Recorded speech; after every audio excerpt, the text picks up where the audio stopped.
Let's bring to the stage from Portland, Oregon, Ann Rutherford.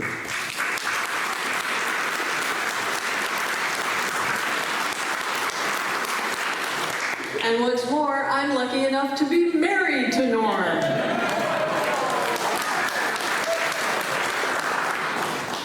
Norm and I went to Scotland last summer, to the Highlands, and we stopped at a little town called Aberlour. Went into a local pub to have lunch, and after he took our order, the bartender said, "So, what are you here for to see?" Actually, I'm lying. What the bartender really said was, "See, we take a car for to see." So, for the sake of my vocal cords and general comprehension, I'm going to do the rest of the story in Scottish light. I said, "We're here to see the shortbread factory," because Aberlour is the town where in 1898, Joseph P. Walker opened a bakery and started serving shortbread. Walker Shortbread. Yes, in the red plaid. Yes, give a hand for Walker Shortbread. Where would life be without it? In those beautiful red plaid tins that we all know and love. So the bartender grinned at us and said, well, it's a good thing you're doing it now, because they won't be making it any longer." "What?" I said. "They're going to stop making it." And Norm said, is it supply chain issues? Is it Brexit? And then we looked at each other and we said, what are we going to do without those tins? Because the shortbread's delicious, but those tins, I mean, where else do you store everything you don't need so you can keep track of it? Like all the buttons on clothes that you've given away. And your expired driver's licenses. And those charging cords from your phone from 2010, because you never know. So we're distraught, and the whole pub's focused on these distraught American tourists. And then somebody yells, "Hey, Doogie," to the bartender, "tell him why." And Doogie says, "Why they aren't making it any longer?" And he said, "Yeah, tell him why." And Doogie looks at us and says, "Because if they made it any longer, it wouldn't be shortbread."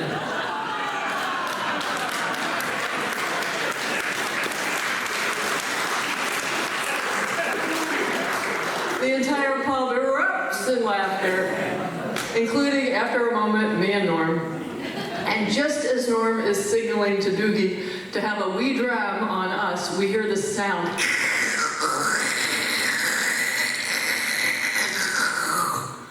We look, it's an old woman in the back of the pub. She's got her wooden cane and she's scraping it down the slate fireplace.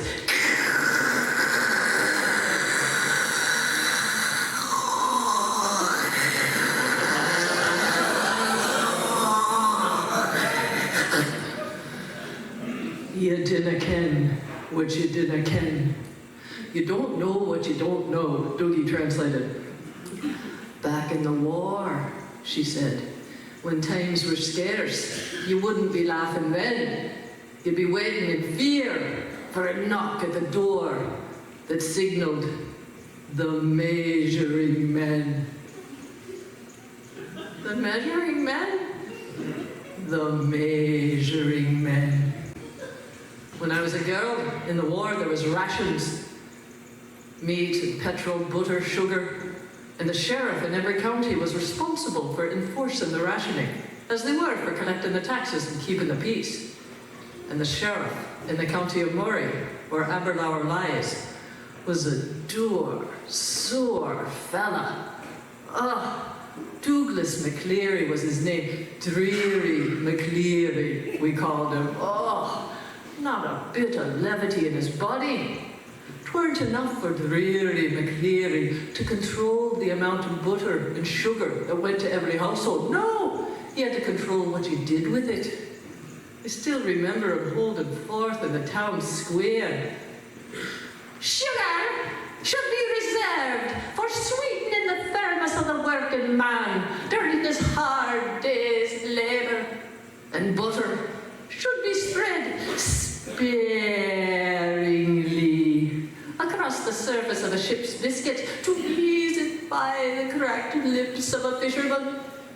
They should not be wasted on frippery, like pastry and shortbread.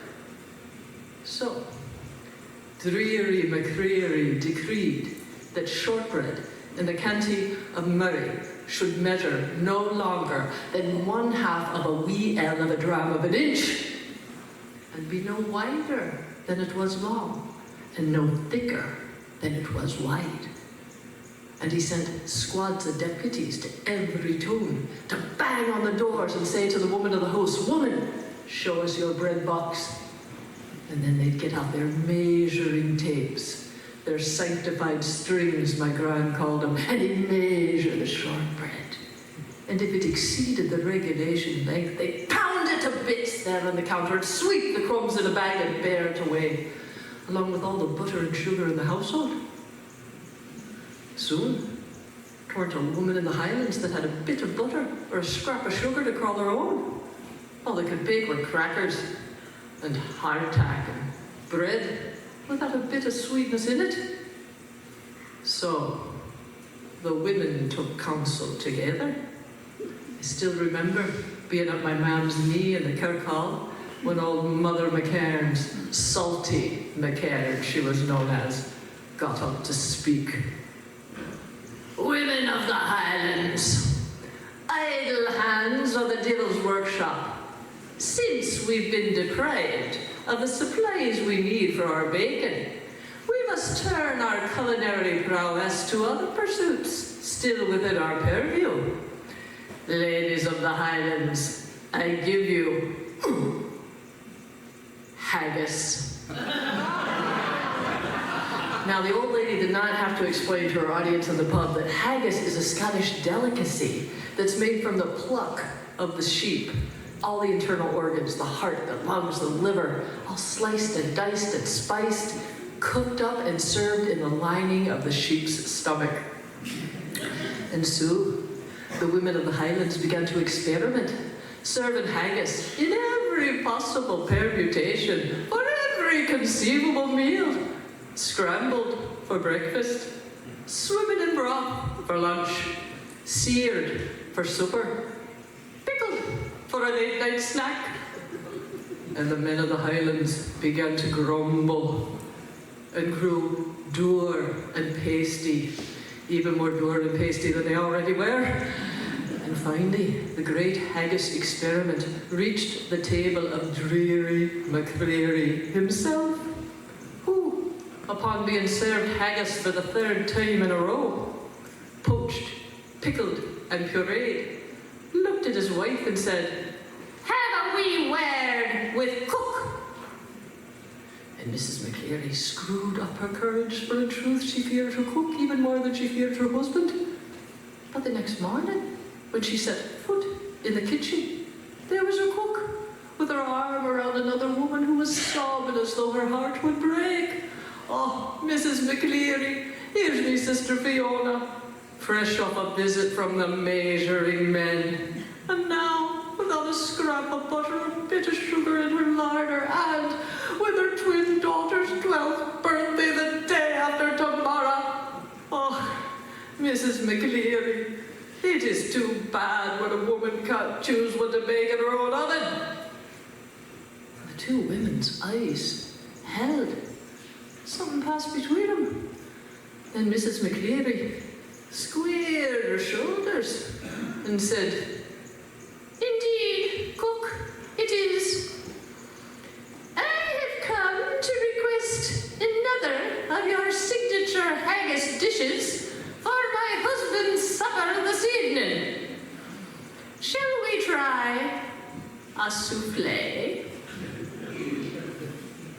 And whether it was the sight of the haggis souffle that appeared before Dreary McCleary that evening, and it was indeed a terrible thing to behold, or whether it was the way his wife was glaring at him from across the dish, Dreary McCleary saw sense, and the next day issued a proclamation that since the war was over, and had in fact been over for some time, that all the restrictions on the length of shortbread in the county of Murray were lifted. thus putting an end to the reign of the measuring men. Oh, aye, will you look at the time? I must be getting myself home. For didn't I put my own batch of shortbread in the oven before I came down to the pub for a wee dram? And I must be home and getting it out, because if I let it bake any longer, well, it wouldn't be shortbread, would it?